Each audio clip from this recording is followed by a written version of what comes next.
Hey everyone, welcome to the Brown Girl in Beijing podcast. It's a podcast about my Beijing life, and I'm your host, Dr. Baby. Hey everyone, welcome to episode 2 of the Brown Girl in Beijing podcast.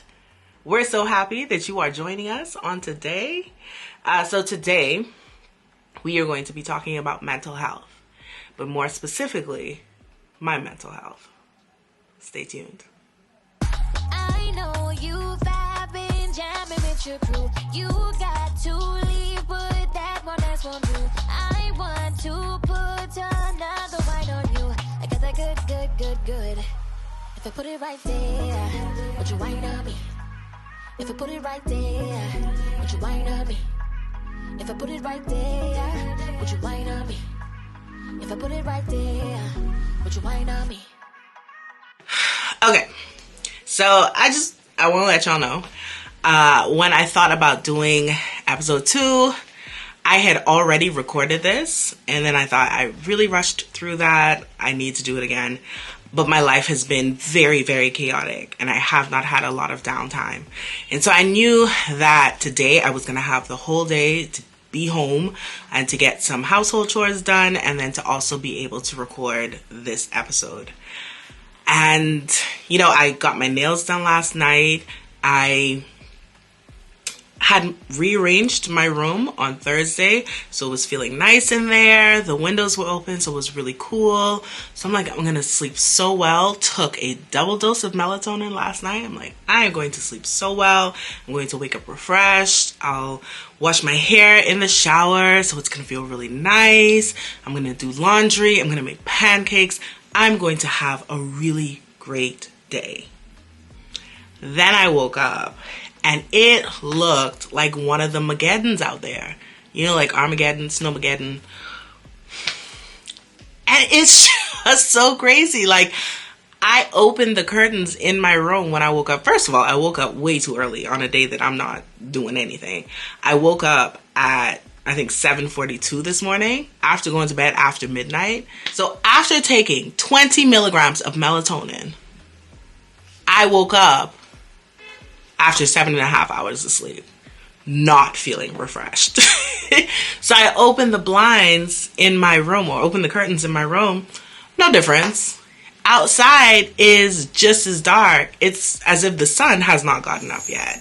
And it's just like, well, what are you doing? Like, you have one job. What are you doing? So that's really been all day. And I tell people, whatever the sky looks like outside, that's what it feels like in my brain. And so that's where we are right now. I've just been having a cloudy brain all day, but I have still tried. So when I took my shower, I washed my hair, I did my laundry, I put up my laundry, all within,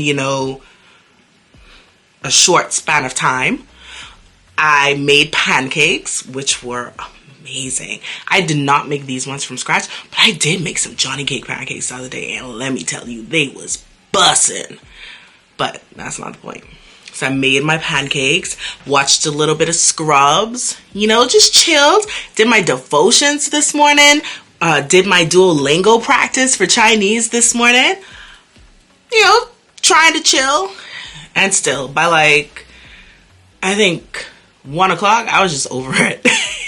Like, all right, I need to take another nap because this is not it. So here I am, post-nap, with a headache because of the weather. But that's not going to let me not talk about what I came to talk about today, because we are not going to waste this day, okay? So, mental health. My mental health. In shambles is too strong a phrase, but some days it's close. Some days it's close. So let me give you some background. For those of you who do not know me, my name is Dr. Shannon Evans. I got my bachelor's degree in education from the College of the Bahamas, which is now the University of the Bahamas. I got my master's in school counseling from Hampton University, and then I got my PhD in counselor education and supervision, also from Hampton University.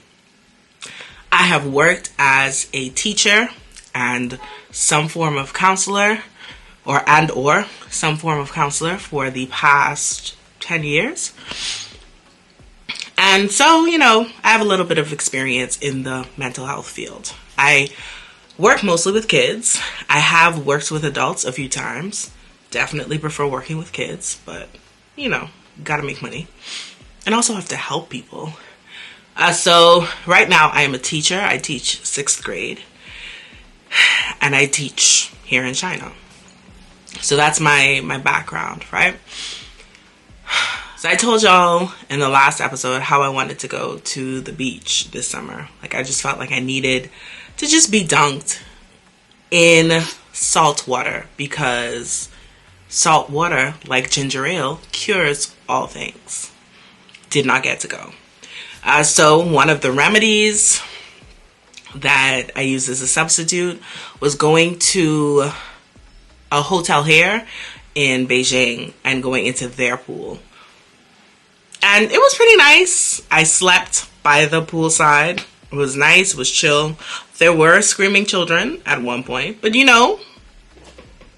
prioritizing my sleep, my nap needs, I pushed through, powered through. So that was that. I did that one time. I tried to do it another time and it did not work. But we're not getting into that. So that was one thing. Then, earlier in the summer, I cannot remember exactly when. It must have been in July, though. I think it was right after school closed for the summer. My friend Daniel and I went to this place that had sensory deprivation tanks. So earlier this year, I binged The Big Bang Theory, and the episode where Sheldon and Amy are in the sensory deprivation tank. I was like, ooh, that looks cool. I would love to be like just in a place of nothingness and hope that my brain will just give in. And so I never said it to anyone, but I was like, I want to do this. And Daniel came across this article, sent it to me. I was like, this is so cool. Or maybe he sent it to the group and I was just like, oh, I want to do this. Don't remember. Either way, he and I decided we were going to do it. So he made the appointment and everything. We show up at the place. It's this very like Zen atmosphere. And of course, everywhere that you go in China, they give you a cup of hot water. So that's pretty expected. But super Zen atmosphere. You come in and she did not speak English. Or if she did, she spoke very little. So she gave us the guidelines, the instructions, read through it, agreed, said, let's go. So I am bigger than Danielle. Bigger than most people. Well, most of my friends anyway. And probably most people. I don't know. So they gave me the bigger tank, which, I appreciate the thoughtfulness. That's important for a little bit later on. So we go, the process is you go take a shower and then get into the tank. And you can wear their disposable underwear, get in the tank, take off like all your jewelry and stuff. And because it's salt water, and not just like regular salt water, but salt water, because you float like salt water. And you get in and the tank closes and the tank will reopen after however long. I think ours was 90 minutes. And yeah, you have the option to like turn on lights in the tank or just keep it completely dark if you want. So I take my shower, hop in, and they give you this little thing that you can rest your head on so your head can float. They give you earplugs so that water doesn't get into your ears. So I go in and I am like, let's go. Let's just mind you relax. We are going to have 90 minutes of pure silent bliss. Honey. No. The great thing was you really had no concept of time. So, they tell me that I was in there for 90 minutes. Okay, fine. I believe you. So that was nice to just not have any concept of time. I couldn't hear very much, which was also cool. Fine. The biggest thing for me though was that it was just so warm in the pod. Those of you who know me, I'm a winter baby. I love the cold. I would rather have to bundle up with a million blankets to get a little bit warm than to strip down and still be hot. And that's where we were. And it was uncomfortable. And so I'm trying, to cool down. And then I opened my pod to let the room's air get in. And that felt so nice. But the problem with my pod was, unless I kept my foot on the button to open up the pod, it wouldn't stay open. So now I'm in this uncomfortable position trying to get my pod to stay open. And then it was open for so long that the girl who let us in, she's like, "Is something wrong? Are you okay?" And I'm like, "I'm fine." Oh, now I gotta close the pod. It was just a mess.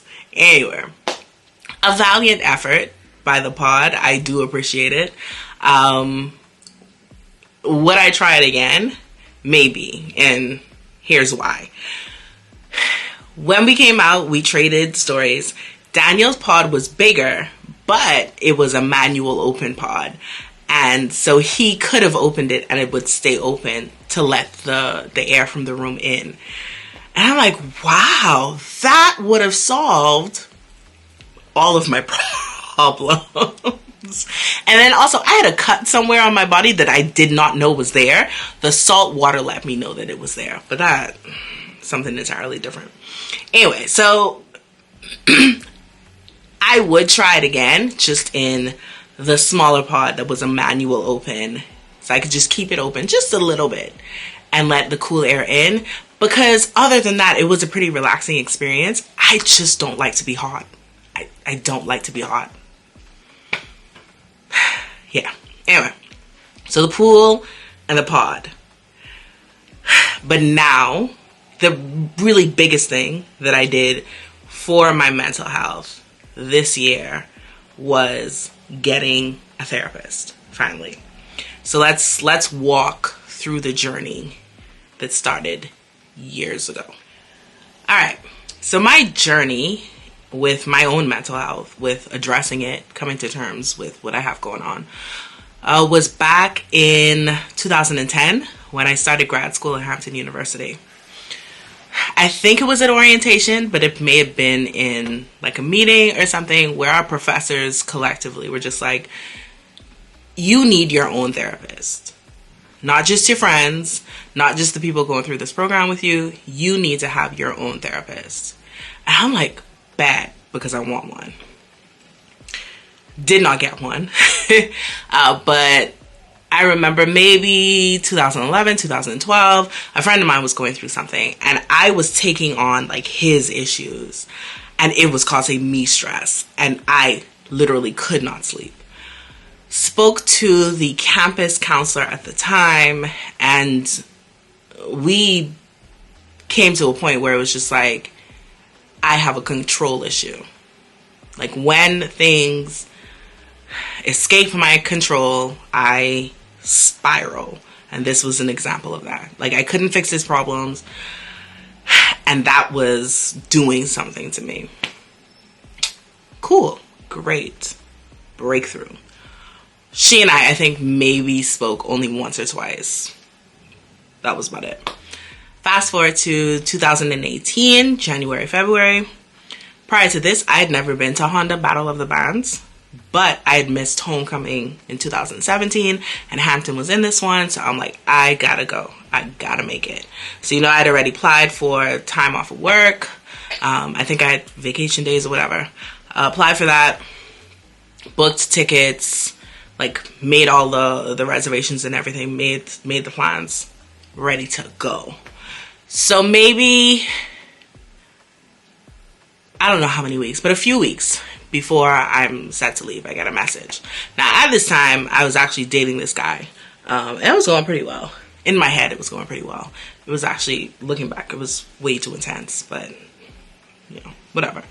So we were out on this date, and I just happened to look at my phone, see a message. saying, call me. So I call, it's my little brother's mother, and she tells me that he is in the hospital. He's in a coma. Y'all, I just didn't know what to do. Like, all thought, reason, logic escaped my body. So I come back to dinner, and he just looks at me and he's like, are you well? No, I'm not. So I try to power through dinner because, you know, we were on a date night having a good time, and it's one of those spontaneous date nights where, you know, I think I was leaving, I don't know where I was leaving, maybe church or something, and he calls me and was like, hey, I want to go out tonight. Bad. Let me just go home, change clothes, we out here. So yeah, that happened. Great. So then I'm like, all right, I need to rearrange my plans so that while I am in the U.S., because he was in the U.S., he was in Virginia, while I'm in the U.S., and Battle of the Bands was in Honda. So I'm like, while I'm there, I need to be able to try to see him at least. So hit Battle of the Bands first so that I could see all of my other little sisters and brothers, and then went to go see him. Now, by the time I did go to see him, he was out of the coma. Thank God. So he's doing a little bit better, you know, slowly but surely he was coming back to himself. And so that, you know, the trip left me exhausted because it was a lot of flying into Atlanta and then, I don't know, maybe driving down to Florida and then flying to Virginia. I don't remember what I did because I did see my family as well, my big sister who lives in Florida. So it was a lot, hitting 3 states. Every day I was either on a plane or in a car. It was a lot. So yeah, got home, you know, that's one crisis down. My sister, my little sister, and these are both not my biological siblings, but my little sister, who has leukemia, she was in the hospital around the same time. And it was just very like up and down. You know, there were some days when she felt okay, like she was coming home, other days when not so much. At one point she did come home and then had to go back. In February, the end of February, I got a message that just after we lived in Grand Bahama, she flew to Nassau to be able to have surgery. I can't remember when they found out something was going on with her lungs. I think maybe she went to Nassau to have surgery on that. I can't remember. Or they found out that what they thought was going on wasn't going on and her lung had actually collapsed. Anyway, maybe hours before the surgery, she passed away. You want to talk about logic, reason, all of that escaping? I was a shell of a person. Here I am at 29 and my world just crumbling down, okay? So I remember talking to my mother, and she had asked me, you know, how I was feeling, if I was doing okay, and if I was thinking about harming myself.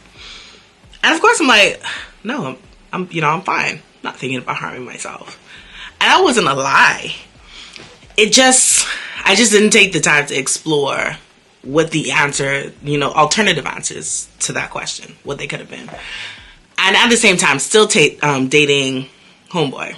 But we're now in different countries. He's gone back to his home country. And so we only talk, you know, FaceTime or just phone calls, whatever.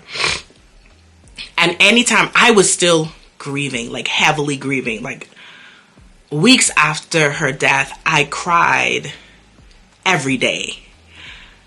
And if we were on the phone and I just had this like spontaneous bout of crying, he'd just be like, all right, I'll just talk to you later. And that was not very comforting. And so I ended it with him. And honestly, I just wanted to be single anyway, because it felt like too much trying to grieve and also trying to keep this relationship alive, this long distance relationship alive. And then it's with this man who can't stand to see me cry, and I'm an emotional person, so we weren't going anywhere anyway, if we're being honest. So yeah, so we broke up. That was another thing. But yeah, I never really processed what those feelings were. And months later, all this time I'm in the middle of my dissertation, which by itself is a very depressing task, or was a very depressing task for me. I will never go through that again.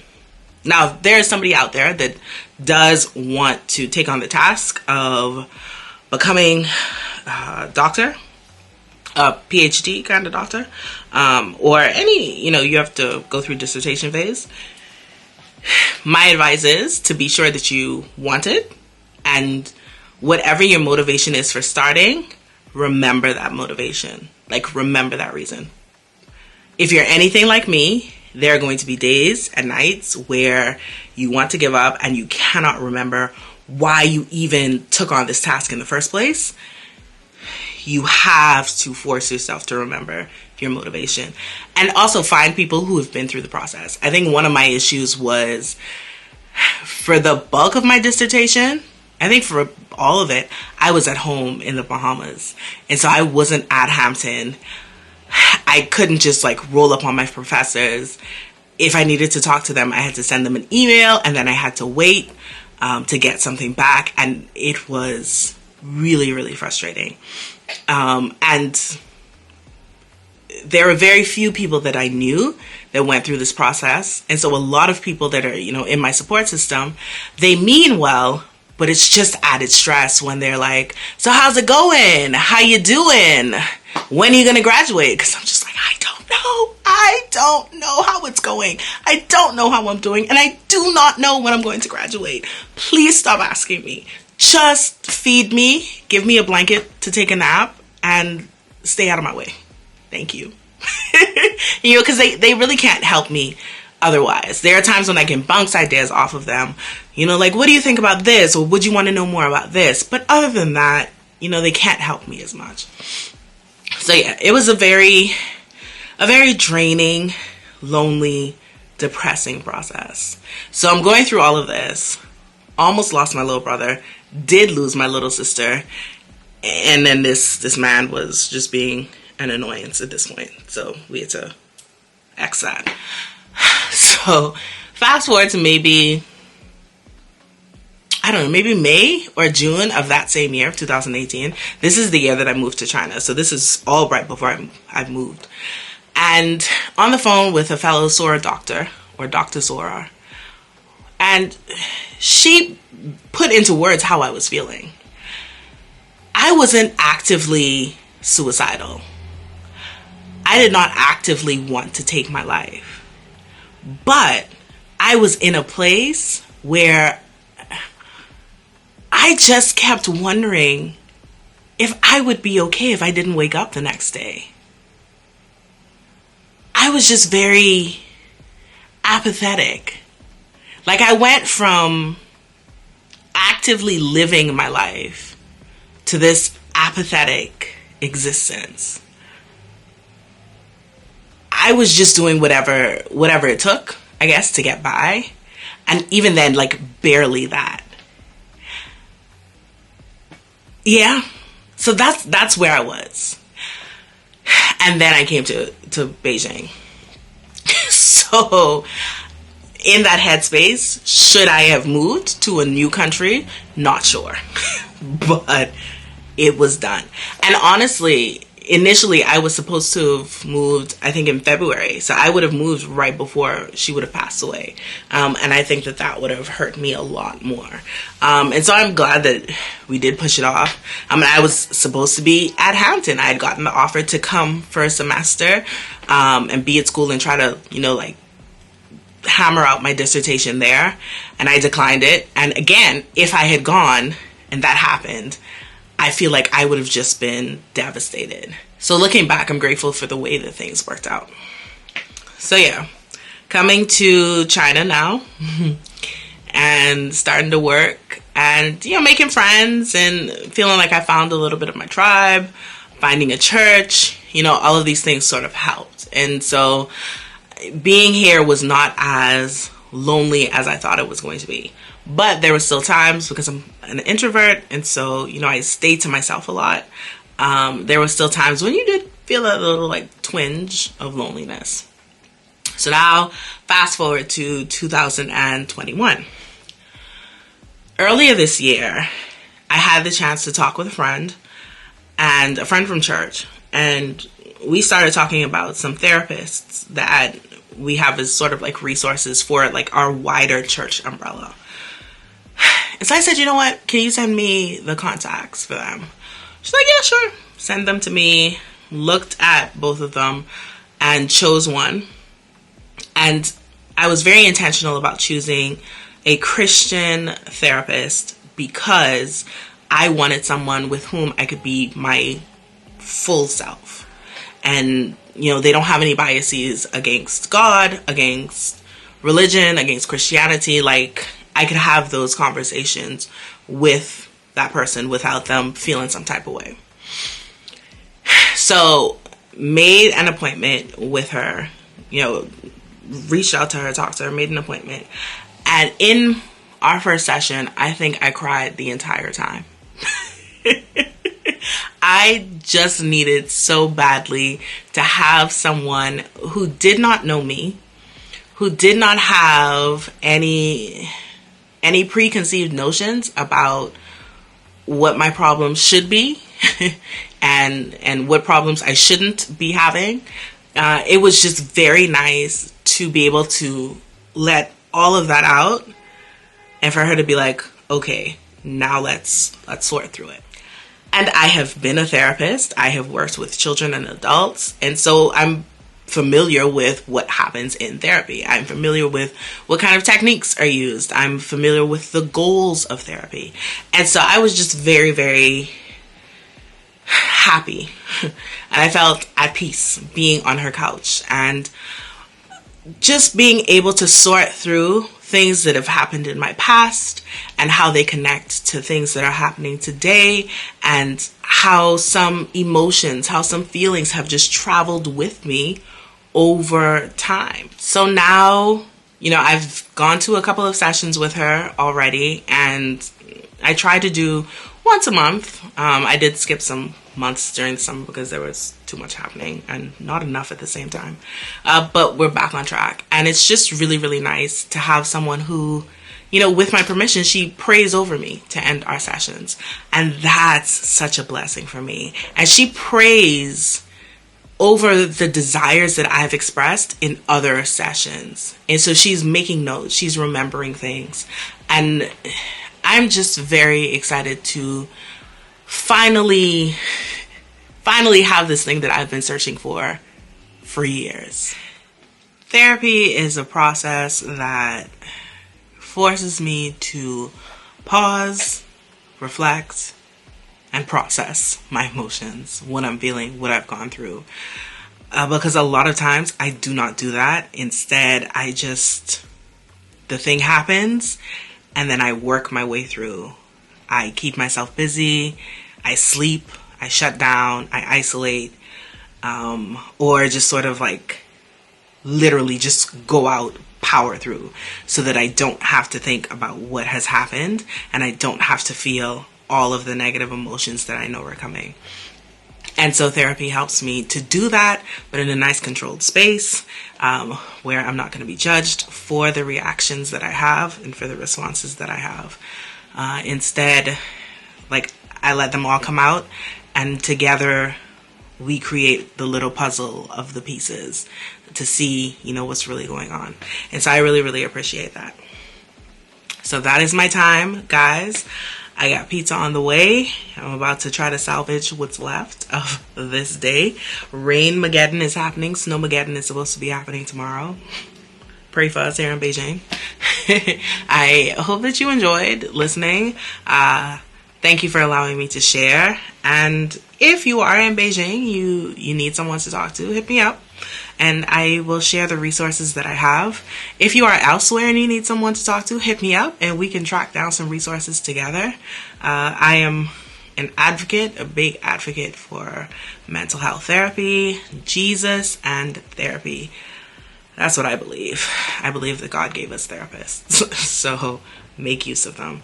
Even if you do not believe in Jesus, make use of the therapist anyway. So I hope that you guys have an amazing day, night, whatever time of day that you're watching this. Y'all be blessed, and I will see you next time. XOXO, Dr. Baby. Thanks for listening, guys. See you next time for another Brown Girl in Beijing episode. Remember to subscribe, like, comment, and share. See you next time.